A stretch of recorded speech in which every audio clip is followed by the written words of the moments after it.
Hey everybody, Mike here with the cheapest ride, and today we're going to go over all the mods that I've made to my KPM200, things that are more practical, made it more comfortable, and most importantly just made it more fun in the year and a half and 6,000 miles of ownership that I've experienced. The first thing that I've done that I've felt really improved the overall handling and feel of the bike was a very simple mod that you could likely do at home with a drill bit, and that is the angling of the handlebars. So we actually took them from going straight up and being more upright to lowering them, and that's about a 4-inch difference there. Your arms are definitely out a little bit more. For a guy like me, I'm 6'3", this definitely feels a lot more comfortable now. It's easier to hop on, and most importantly, I think at highway speeds, 55 plus miles an hour, you're gonna find that this kind of pushes you down a little bit more, and you tend to slip in the airstream of the bike a little better. So there's less wind resistance, it's easier to get up to speed. That alone probably added like 5 miles an hour to my top end.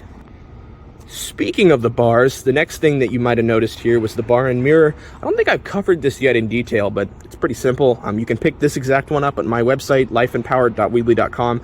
If you look online too, you can probably find one. I can't vouch for the validity of whether or not it works, but yeah, they're pretty cheap. They're anywhere from like 15 to 25 bucks.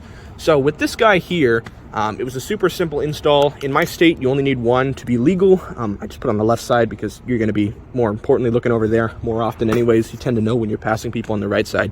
I think it looks nice. It adds to the appeal of the bike. This whole front section here, doing those two mods have definitely made this bike feel a little bit more like a cafe racer. And it's still pretty stock, but you feel good about it. It's a cheaper alternative than clip-ons, and the big problem with clip-ons right now, I haven't done them yet, so I could be wrong on this, but if you take a look at the way everything is oriented here, especially that clutch cable and that throttle cable, everything is routed up through the headlight. And if you put clip-ons, everything needs to be routed towards the side. Doing so is basically going to require you to go in and open the headlight up and try and move all of these cables downwards so that they can actually fit without having tolerance issues. As it stands, this was already hard enough to get the bars to go this way. I don't even know how well clip-ons would do just in terms of the ergonomics of the bike. I think this looks okay. People at Cycle Gear tell me that if I didn't tell them, they wouldn't have even noticed that they're flipped. And, the nice thing is, too, it gives you this open section here, which I actually use as a phone mount. So I throw my phone right there. This is the Roam phone mount. It's like a $50 Amazon accessory. I think they're designed for scooters and bicycles, but frankly, it's held up really well. For like 45 bucks, the phone drops right in there. You've got a TPU wireframe here that just holds the phone in place. I've taken it on a couple road trips, and we're talking like 65, 70 miles an hour. The phone hasn't fallen out. So for what it's worth, it seems like good value for money. I didn't want to go all out and get like a $70 RAM mount. So that's pretty much the big 3 changes I've made to this front cluster here. It definitely helps being a bigger guy. This is still a much bigger bike than a Grom, but pushing those handlebars down definitely makes it feel sportier too. Right, and moving on to the midsection of the bike here, this is the built tank bag V3. I think it's actually called the mini tank bag V3. It is definitely not the cheapest accessory on this list. In fact, it may be one of the most expensive, but it has definitely been worth every penny I paid for it. So taking a look at it on the bike, I think it still looks pretty clean in terms of the aesthetic. It definitely makes this thing feel a little bit more like a dad bike, but in terms of utility, it's kind of like adding a rack to your bicycle. The first time you do that, it's a good feeling. You can actually do stuff with it now. This has really enabled me to make grocery store runs and late night snacks and cookie runs without having to take a whole ass backpack with me. All I do now is throw them in there. You've got about 3/4 of a gallon worth of space in here. It's probably a little bit less than what you'd find in your average car glove box, an empty one. I usually throw my wallet in there. I've got my earbuds, and then if I throw my gloves in or something too, everything's nice and compact. It's small, but if I need to grab something at the grocery store, that's become immensely useful. There's also a nifty little pocket to see your phone.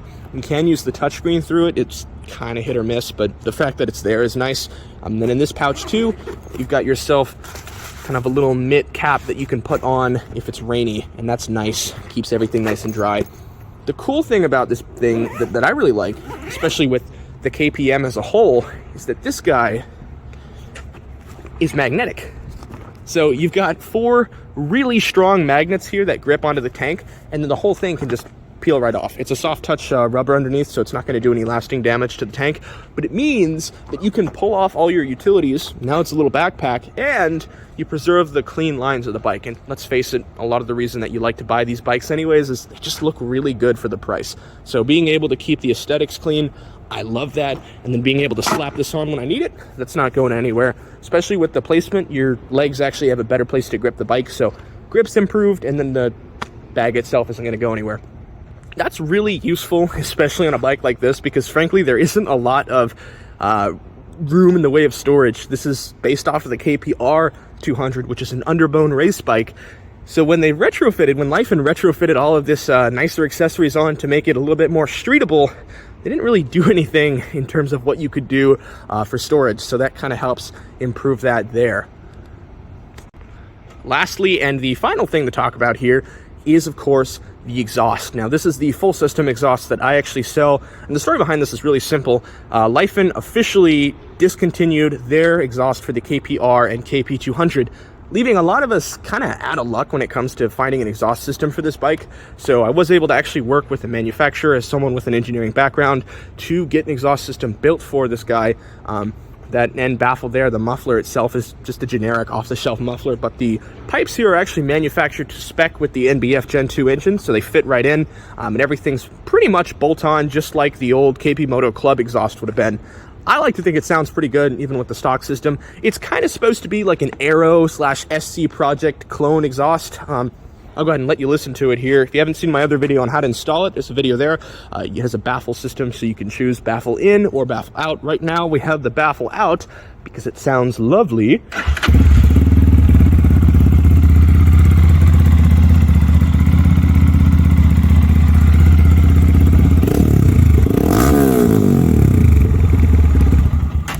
And that's going to get people's attention. I absolutely love the deep sound of this bike once that baffle's taken out. I wouldn't keep it like that all the time. I got to be honest, if this were a bigger bike that actually had the power to back up that noise, I'd say go for it. But, you know, with the size it's at, I think the baffle in is the way most of you would want to go. But having the option is nice, especially when you want to show off to your buddies and, you know, especially if everyone around you rides 300s like me. This is like your little way of proving yourself too. Otherwise, though, the things that I haven't upgraded have also really surprised me. The tires themselves, these are the stock tires that came from factory. They have yet to break on me. They've yet to even really show any signs of age. You can see I've worn them down quite a bit. We're about a millimeter, 2 or 3 millimeters off from that wear bar there. No dry rot issues. They still grip really well. A year and a half later, we put about 6,000 miles on them. I can still take corners like I could day one. I still scrape pegs with it, no problem. That's the big thing too with the exhaust. Having it smaller like this definitely improves lean angle to the point where I can scrape peg on both sides. Actually get a knee down now on this bike. So that's been awesome. Taking it kind of from a first bike into something that I can genuinely be proud to own and really enjoy. But the truth is, this is just a good bike overall. Most things have held up remarkably well. All the lighting still works a year and a half later. The tail light still looks absolutely glorious. There's a little bit of yellowing on the turn signals, but that's just the nature of acrylic, and I've been storing this thing outside pretty much since day one, so you do kind of have some fun associated with that. But the chain still is in good condition. Just speaking of outside, I live in the Pacific Northwest, so it's kind of a rust bucket, but the inside rollers are still clean and I grease them, and that's really the only maintenance I've done to this is greasing the chain up, throwing some oil in. I am overdue for a valve clearance service, but, you know, frankly, it's still held up. You want to get that done, obviously, make no mistake, but the fact that I haven't and it still runs like this is kind of a great testament to the reliability of these engines. You know, it's Chinese, and a lot of times the first thing that you're thinking is, when is this going to break? Not if, but when. And every time I thought like that, this bike has done a really good job of proving me wrong. So overall, I've enjoyed it. Those are the mods that I've done for this guy. And as always, if you have any questions, feel free to leave them in the comments section below, and well, we'll see you then. Take it easy.